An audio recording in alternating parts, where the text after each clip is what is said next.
नमस्कार, मैं हूं संजय शर्मा। आप देख रहे हैं 4 PM न्यूज़ नेटवर्क। एक सलाह दूंगा आपको, कभी भी नेताओं की बातों में आकर किसी से दुश्मनी मत कीजिएगा, क्योंकि नेताओं के जिनसे दुश्मनी होती है, उनसे बड़ी पक्की दोस्ती होती है। एक पिक्चर आई थी, ये रिश्ता क्या कहलाता है, सीरियल भी आया था। आजकल कुछ ऐसा ही हो रहा है। आपसे कहा गया चीन की झालर मत खरीदना, बड़ा बुरा हो जाएगा, चीन ने हमारे संग ये किया, वो किया, किया भी। गलवान घाटी में हमारे बहादुर सैनिक मारे गए। अरुणाचल प्रदेश का कब्जे की बात करता है, कश्मीर पे कब्जे की बात करता है, और चाइना हमारा सबसे बड़ा दुश्मन है, हमेशा बात रही है। लेकिन अब वो चीन, जिसको बीजेपी गाली देती थी, अब वो भाजपा का तो छोड़िए, वो आरएसएस के दत्ता होस्ट बोले दत्तात्रेय जी से भी मुलाकात कर रहा है। चीन का कम्युनिस्ट पार्टी का प्रतिनिधिमंडल बीजेपी से भी मुलाकात कर रहा है। तो ये रिश्ता क्या कहलाता है? वो एक वही वाला जो प्रधानमंत्री जी सीधा हवाई जहाज लेके नवाज शरीफ को हैप्पी बर्थडे कहने चले गए। अभय दुबे जी ने चीन की आज धज्जियां उड़ा के रख दी हैं कि चीन के संग आरएसएस और बीजेपी कर क्या रहा है। ये शो बहुत जानकारी भरा है, तो इसलिए आपको जरूर देखना चाहिए, अपने साथियों को भी दिखाना चाहिए। मैं अभय दुबे जी के पास चलूं उससे पहले मैं एक आपके संग बात साझा करना चाहता हूं। 19 जनवरी को मैं एक बड़ा प्रयोग शुरू कर रहा हूं 4 PM फिल्म्स का। आप साइड में एक पिक्चर का लोगो देख रहे हैं, पोस्टर देख रहे हैं। मेरी बेटी का जन्मदिन होता है 19 जनवरी को, तो उस तारीख से 4 PM फिल्म्स ये लॉन्च कर रहा हूं मैं। और 4 PM फिल्म्स का ये सब्सक्राइबर अगर आप बन जाएंगे तो एक बेहतरीन फिल्म, बेहतरीन कह रहा हूं, बेहतरीन फिल्म आपको देखने को मिलेगी। 4 PM फिल्म्स को आज ही सब्सक्राइब करिए। मर्द आखिर क्यों रोता है, या मर्द आखिर क्यों नहीं रोता है। इश्तियाक खान बहुत शानदार एक्टर हैं। 19 जनवरी को जब आप 4 PM फिल्म में जाएंगे तो आपको निःशुल्क बिल्कुल फ्री में ये पिक्चर देखने को मिलेगी। 4 PM फिल्म्स बॉलीवुड की एक हमारी धमाकेदार एंट्री है, लेकिन ये आपके सहयोग के बिना पूरी नहीं होगी। मेरी रिक्वेस्ट है आपसे, 4 PM फिल्म्स को सब्सक्राइब आज ही कर लीजिए। 19 जनवरी को एक शानदार पिक्चर आपको मिलेगी। चलते हैं अभय दुबे जी से राजनीति के इस बिंदु को भी समझने की कोशिश करते हैं। 4 PM न्यूज नेटवर्क में बहुत बहुत स्वागत है अभय दुबे जी आपका। एक पिक्चर आई थी, ये रिश्ता क्या कहलाता है, और उसके बाद में राजनीति के कई सारे रिश्तों को लेकर हमेशा बड़ा कंफ्यूज रहा। प्रधानमंत्री जब नवाज शरीफ को हैप्पी बर्थडे कहने के लिए अपना जहाज उतार गए पाकिस्तान में, तो भी मैं बहुत चौंका। मैं कहा ये रिश्ता क्या कहलाता है। कहाँ तो वो अपने लोकसभा चुनाव के प्रचार में कह रहे थे कि शहीद हेमराज का सर वापस लाना है, नहीं लाना है, हेमराज के सिर काटने वालों को सबक सिखाना है, नहीं सिखाना है। तो सबको उम्मीद थी कि पाकिस्तान को सबक सिखा दिया जाएगा, शहीद का सिर वापस लाया जाएगा, बदले में 100 सिर लाए जाएंगे। लेकिन जब शपथ ग्रहण हुआ तो न्योता चला गया नवाज शरीफ को, तब भी कोई बात नहीं। लेकिन फिर हैप्पी बर्थडे कहने के लिए प्रधानमंत्री कहीं से लौट के आ रहे थे, हवाई जहाज उतार लिया। लोगों ने कहा कि ये तो कूटनीति का हिस्सा है। प्रधानमंत्री के दिमाग में अचानक आया कि चलो पाकिस्तान चलते हैं, जैसे हम लोग पान की दुकान पे चले जाए, चलो चाय पी के आते हैं। लेकिन पता चला कि उस हवाई जहाज में तो गिफ्ट भी रखे हुए थे बर्थडे वाले। तो पोलपट्टी को ये पहले से प्लान था। अब बहुत सालों से चलो एडजस्ट कर लिया कि वो बिरयानी खाने का मन होगा, चले गए होंगे प्रधानमंत्री जी। लेकिन वो कम्युनिस्ट पार्टी का, चीन की कम्युनिस्ट पार्टी को भर भर के गाली देता है आरएसएस और बीजेपी कि राहुल गांधी बिक गए हैं, राहुल गांधी ने समझौता कर लिया कम्युनिस्ट पार्टी से चीन की। लेकिन खबर आई है कि सोमवार को कम्युनिस्ट पार्टी ऑफ चीन का प्रतिनिधिमंडल भारतीय जनता पार्टी के कार्यालय पहुंचा। यहां तक भी चलो मान लेता हूं मैं कि जब अमेरिका डांटता है तो चीन के पास चले जाते हैं, जब चीन डांटता है तो अमेरिका के पास चले जाते हैं। हमारे विश्व गुरु जी थोड़ा परेशान रहते हैं, ये भी मान लेता हूं। लेकिन उसमें मजेदार बात है कि वही प्रतिनिधिमंडल ने आरएसएस के सरकैरवा दत्तात्रेय होसबोले से मुलाकात की। अब सुप्रिया शीनेत कह रही है ये रिश्ता क्या कहलाता है, जो मैं आपसे कह रहा हूँ ये रिश्ता क्या कहलाता है। वो करें तो वो करें तो रासलीला, और हम करें तो करेक्टर हीला। पिक्चर आई थी एक, आपने देखी भी होगी, आप तो पिक्चर के बड़े शौकीन है। तो ये रिश्ता क्या कहलाता है। कम्युनिस्ट पार्टी ऑफ चीन आरएसएस के दफ्तर में सेवैया खा रही है। दुनिया में कहीं भी कोई शर्म हया बची है? दो एक दूसरे को गाली देंगे, वहीं पे सेवैया खाएंगे बैठ के। कहीं पाकिस्तान में खाई जा रही है, कहीं चाइना के लोग आरएसएस के चीफ से मिलने आके। हो क्या रहा है कि भाई अपनी समझ से तो बाहर की बात है। देखिए, इस घटना का मतलब क्या है, तो हम लोग इस पर चर्चा करेंगे ही। मैं भी इस पे बोले हुए कहना है। लेकिन इस घटना से एक सबसे बड़ा फायदा ये हुआ है कि हम सब लोगों का ध्यान जो इधर-उधर बटा रहता है, इस तरफ गया। और हम लोगों ने थोड़ी रिसर्च भी की, पत्रकार हमने और हमारे ऐसे पत्रकारों ने, कि भारतीय जनता पार्टी का जो बीजेपी से भारतीय जनता पार्टी का जो चीन की कम्युनिस्ट पार्टी सीपीसी, आप संक्षेप में कम्युनिस्ट पार्टी ऑफ चाइना बोलते हैं सीपीसी, सीपीसी के साथ जो बीजेपी का रिश्ता है, वो रिश्ता अभी हाल में ही बना है, यानी अभी आज पहली बार बना है रिश्ता, या रिश्ता पुराना है ये हम लोगों ने कुछ खोज निकाला और ये पता लग गया। दरअसल दुनिया को तो ये पता है, हम ही लोग नंबर 1 के बेवकूफ हैं कि हमको नहीं पता था। मैं मानता हूं कि मैं बेवकूफ हूं, मैंने इसकी तरफ ध्यान नहीं दिया। मेरे कुछ मित्रों ने कहा भी, आज से 6-7 महीने पहले की बात है, उसके बाद जब मैं यूएस में घूम रहा था, उस वक्त भी मुझे बताया गया कि नरेंद्र मोदी जब गुजरात के प्रधानमंत्री थे, तो सबसे ज्यादा बार उन्होंने जिस देश की यात्रा की है उसका नाम है पीपुल्स रिपब्लिक ऑफ चाइना। तो मैंने उसको एक कान सुनकर दूसरे कान से निकाल दिया था, लेकिन जब आप एक कान से सुनते हैं दूसरे कान से निकालते हैं तो बात कहीं है थोड़ी सी अटक जाती है, उसका 1% जो है रह जाता है यहाँ पे, क्योंकि इतना सफर करना पड़ता है ना एक कान से दूसरे कान तक, उसको यहाँ कुछ रह जाता है, वो रह गया। तो जब ये सीपीसी का प्रतिनिधिमंडल आया और दीनदयाल उपाध्याय मार्ग स्थित भाजपा का आपने देखा होगा केंद्रीय दफ्तर, वो तो पैलेशियल है, वो तो महल है, उसकी किसी किले से तुलना की जा सकती है। जब उसमें गया और एक मेज के इधर भाजपा का प्रतिनिधिमंडल बैठा था, इधर और यहाँ सीपीसी का प्रतिनिधिमंडल बैठा था। जानते हैं भाजपा के प्रतिनिधिमंडल में कौन कौन था? भाजपा के प्रतिनिधिमंडल में थे उनके एक राष्ट्रीय महासचिव अरुण सिंह, और दूसरे थे भाजपा के विदेश विभाग के इंचार्ज विजय चौथाई वाले, दूसरे ये थे। तो फिर मैंने थोड़ी जांच पड़ताल शुरू की, तो पता चला कि ये जो अरुण सिंह साहब जो हैं, ये जब नितिन गडकरी भाजपा के अध्यक्ष थे, उस वक्त भी नितिन गडकरी के साथ चीन की यात्रा पे गए थे भाजपा के प्रतिनिधिमंडल में। तो मैं चौंका, हमने अच्छा ये तो मतलब खेल पुराना है। तब पता लगाया कि भाजपा ने पिछले 20-25 साल में सबसे ज्यादा भाजपा के प्रतिनिधिमंडलों ने, भाजपा के नेताओं ने, जब वो विपक्ष में थी तब भी, सत्ता पक्ष की बात नहीं कह रहा हूं मैं, सत्ता पक्ष में तो 2014 में आई, जब वो विपक्ष में भी थी यानी 2011 में, नितिन गडकरी जब भाजपा के अध्यक्ष थे, उस वक्त भारतीय जनता पार्टी का प्रतिनिधिमंडल चीन गया था। 5 दिन की यात्रा की थी उसने चीन की, और वो कई महत्वपूर्ण जगहों पर गया और कई चीनियों ने उसकी बड़ी आवभगत की और उनसे बहुत सारी बातें हुई, लंबी लंबी बैठकें हुई चीनियों के साथ इनकी।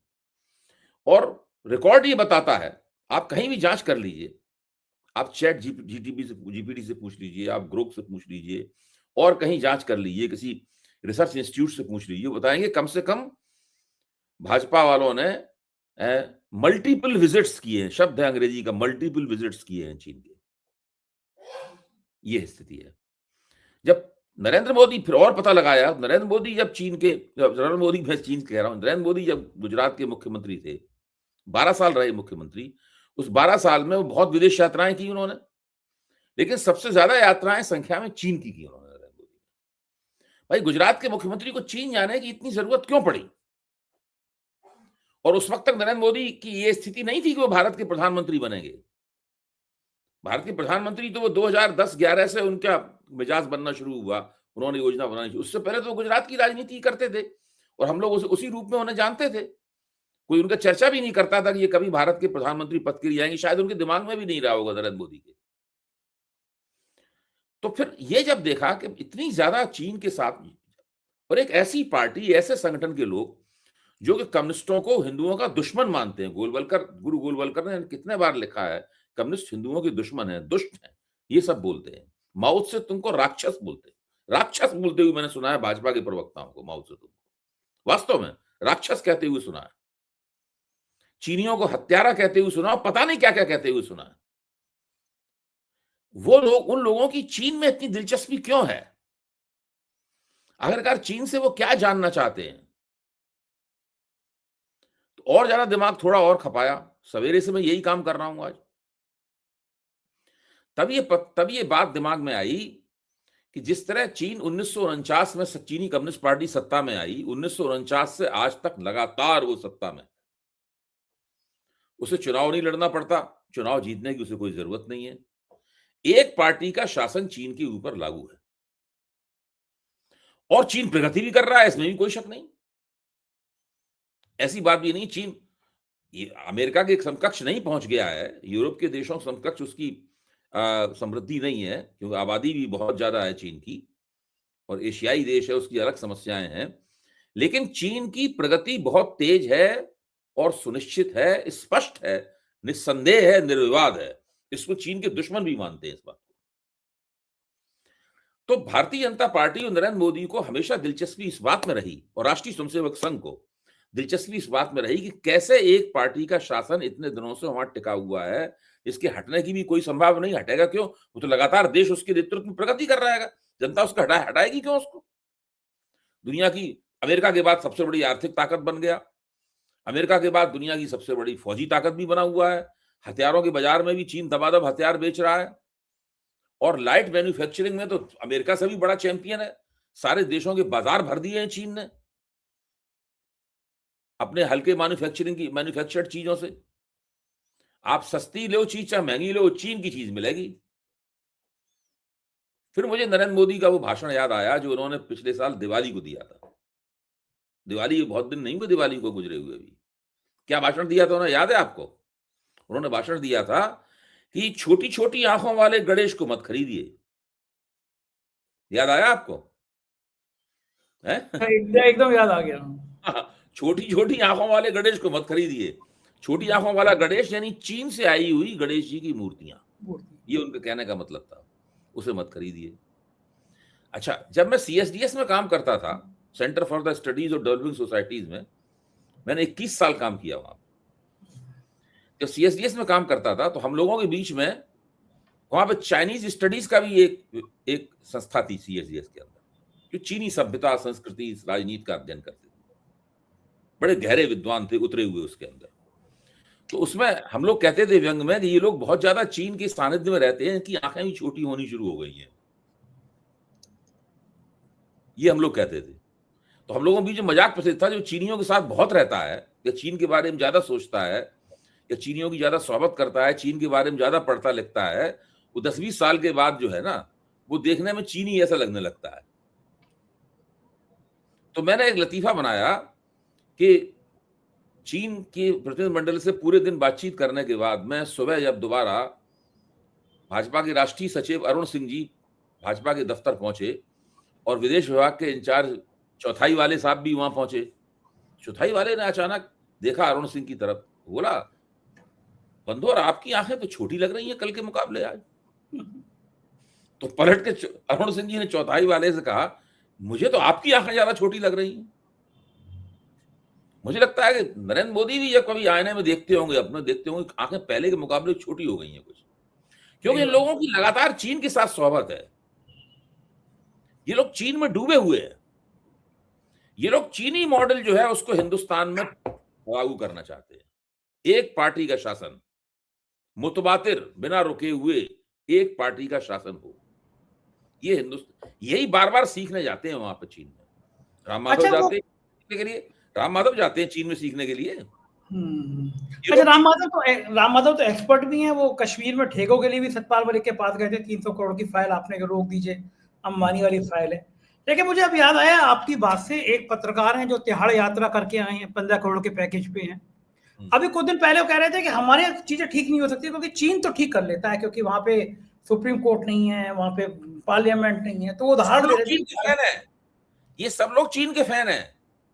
देखिए, हिंदुत्ववादी सब चीन के फैन हैं,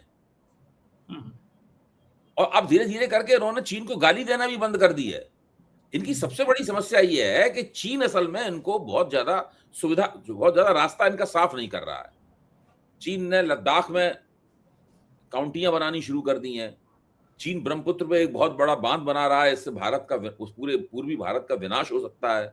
अरुणाचल प्रदेश को लेकर डिस्प्यूट है ये। अरुणाचल प्रदेश में चीन कह रहा है कि हम, ये तो भारत का चीन का कहना है कि भारत का इलीगल सेटअप है अरुणाचल प्रदेश। ये तो साउथ तिब्बत है।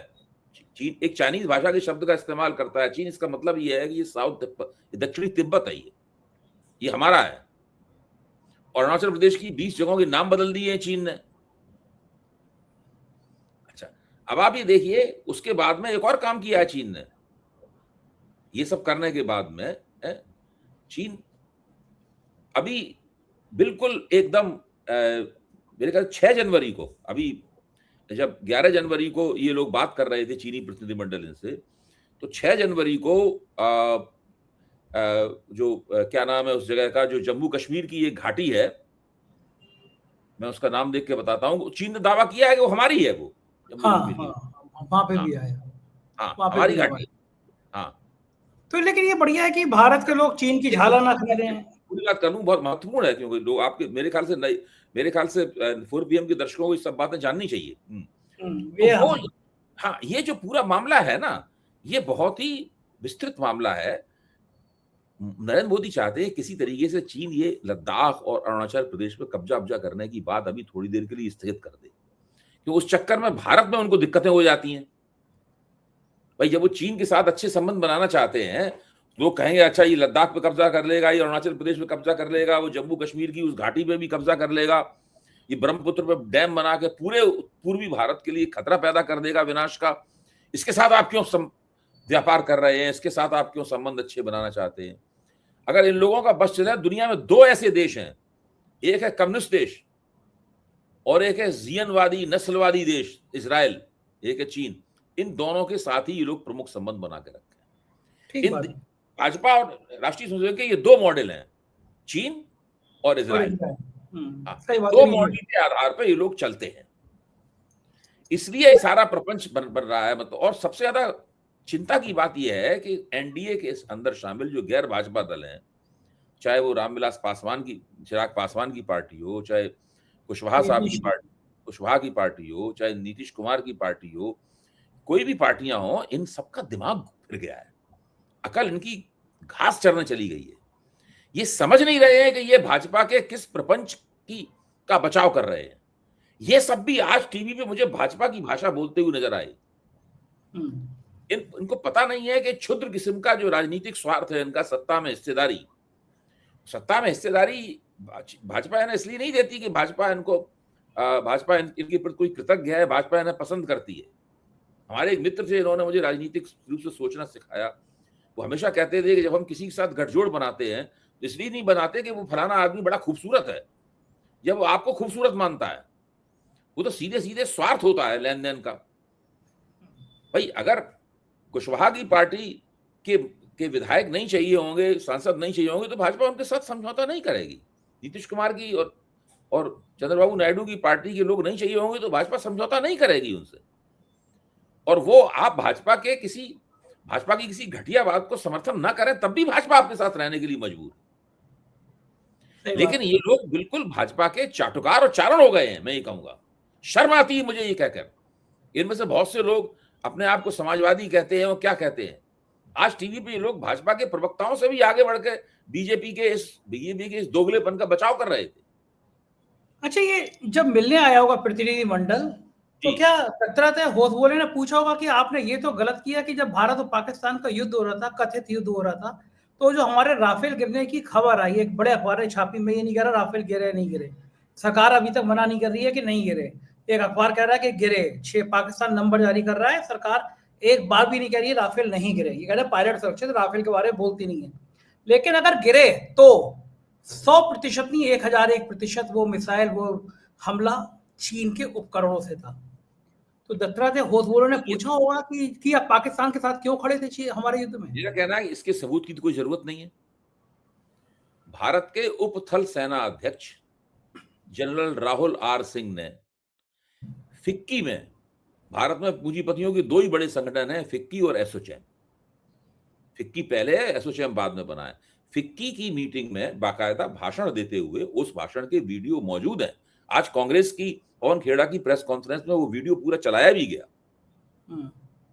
वो साफ कह रहे हैं कि हमारी सेना बॉर्डर पर जब लड़ रही थी ऑपरेशन सिंदूर में, तो एक नहीं 2 विरोधियों का सामना कर रही थी। एक विरोधी था पाकिस्तान, दूसरा विरोधी था चीन।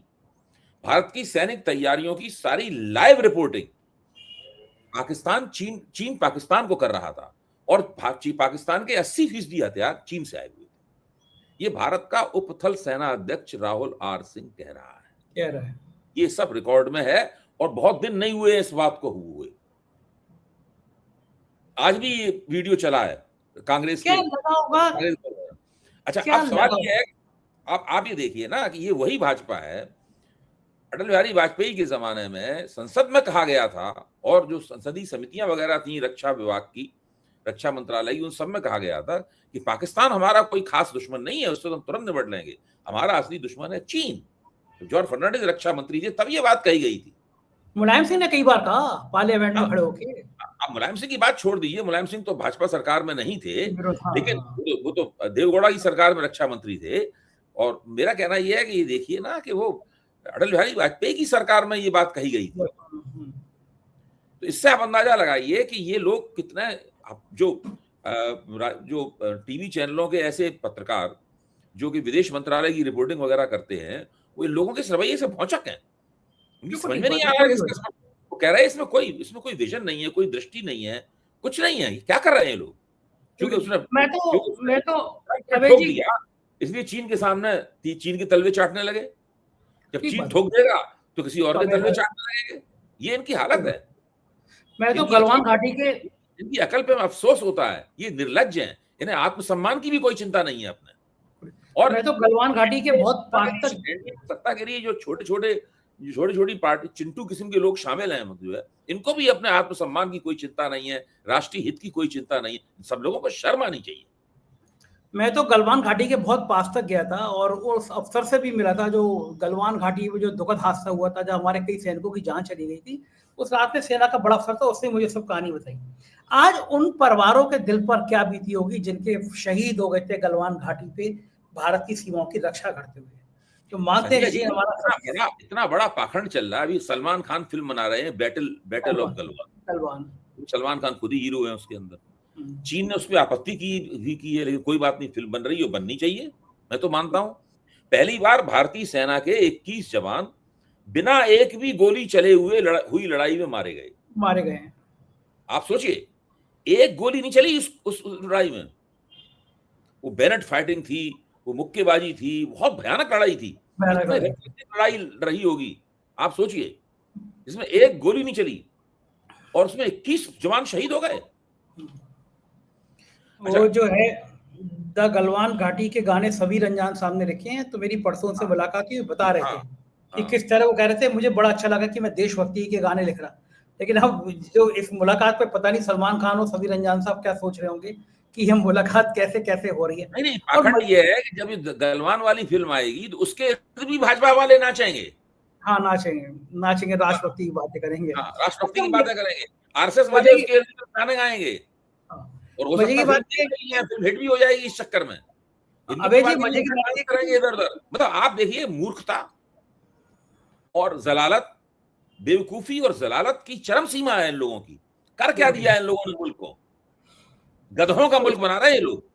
हाँ, मजे की बात ये है कि इतनी सब बातें हो गई और सत्ता को कोई फर्क ही नहीं पड़ता। हम लोगों ने चीन की इस हालत पे एक वीडियो बनाया, तो केंद्रीय सूचना प्रसारण मंत्री ने यूट्यूब को लिखा हमारा नाम लेके कि ये चाइना के बॉर्डर को लेकर और ये यूट्यूब वीडियो 4K पर डाला गया, ये खराब है, इसको हटा दीजिए। मतलब हमारे एक वीडियो पे सरकार ने सीधा यूट्यूब को लेकर हमारा वीडियो हटा दीजिए। ये आलम है कि सच्चाई सामने ना आ जाए, इसी डर। मैं आपको बताऊं कि जिस दिन ये लोग, जनता, इस देश की जनता इन लोगों को सत्ता से हटाएगी, इन लोगों को, मैं आप ईमानदारी बता रहा हूं, पानी नहीं मिलेगा। हालात बहुत खराब है। थका मादा आदमी जाता है कहीं रास्ते में, कोई भी गरीब आदमी भी अपनी झोपड़ी खोल के उसको पानी पिला देता है 2 घूंट। इनको गरीब आदमी भी कहेगा इसको नहीं पानी पिलाएंगे। हालात इन्होंने बहुत खराब कर दिया, बात तो सही है कि ऐसा कर दिया बिल्कुल। लेकिन एक मजेदार बात है, मोदी जी ने जो कहा था कि ना खाऊंगा ना खाने दूंगा, वो उनका मंत्रालय बड़ा बढ़िया कर रहे हैं। एक विभाग है जिसमें 10,000 करोड़ का घोटाला, मतलब आया था विभाग बड़ी क्रांति करने के लिए, आज के अखबारों में खबर ही गायब है। देखिए अभय जी ने आपने खबर देखी उस विभाग की, उस कारनामे की? देखिए, ये खबर जिसका आप जिक्र कर रहे हैं, मैंने आज सवेरे बड़ी मेहनत से खोजी। ये भास्कर के 13वें पन्ने पर छपी हुई है, छोटी सी खबर, 13वें पन्ने पर। देश का सबसे बड़ा अखबार है, करोड़ों में छपता है, वहां ये खबर छपी हुई है। खबर मैंने पढ़ी, मैं तो हैरत में रह गया। प्रधानमंत्री कौशल विकास योजना में 10,000 करोड़ रुपए भारत सरकार ने लगाए। 7 साल में 10,000 करोड़ रुपए भारत सरकार ने उसके लिए आवंटित किए। वो उस पर खर्च हो गए सारे के सारे। 10,000 करोड़ रुपए। आज जब हमारे अपार्टमेंट में लोहड़ी जल रही थी तो हमारे मित्र रवीश कुमार भी वहां मौजूद थे, तो उनसे बातें होने लगी राजनीति के ऊपर। तो रवीश ने, मैंने उनको इस खबर के बारे में कहा, तो रवीश ने हंस के कहा कि मैं तो न जाने कब से अपने दोस्तों से कह रहा हूं कि कहीं कौशल विकास योजना का कोई बोर्ड लगा हुआ दिख जाए, कोई सेंटर दिख जाए तो उसकी एक तस्वीर भेज दो। उनको आज तक कोई तस्वीर नहीं। मैंने भी पूरा हिंदुस्तान जाने कितने बार घूमा, आपने कहीं देखा कौशल विकास योजना का, स्किल डेवलपमेंट का कोई आपने कोई कियोस्क देखा हो, कोई सेंटर देखा हो, कोई देखा आपने? कोई नहीं। ये पूरी तरीके से एक घोस्ट परियोजना और घोस्ट मंत्रालय है, भूत मंत्रालय है ये पूरी तरीके से। 10,000 करोड़ रुपए सब मिलकर खा गए। सीएजी की, भारत के महालेखा परीक्षक की रिपोर्ट बताती है कि जो इसके परीक्षार्थी थे, जिनकी कौशल का विकास किया जाना था, उनमें से 96.7% लोगों के बैंक खाते फर्जी थे।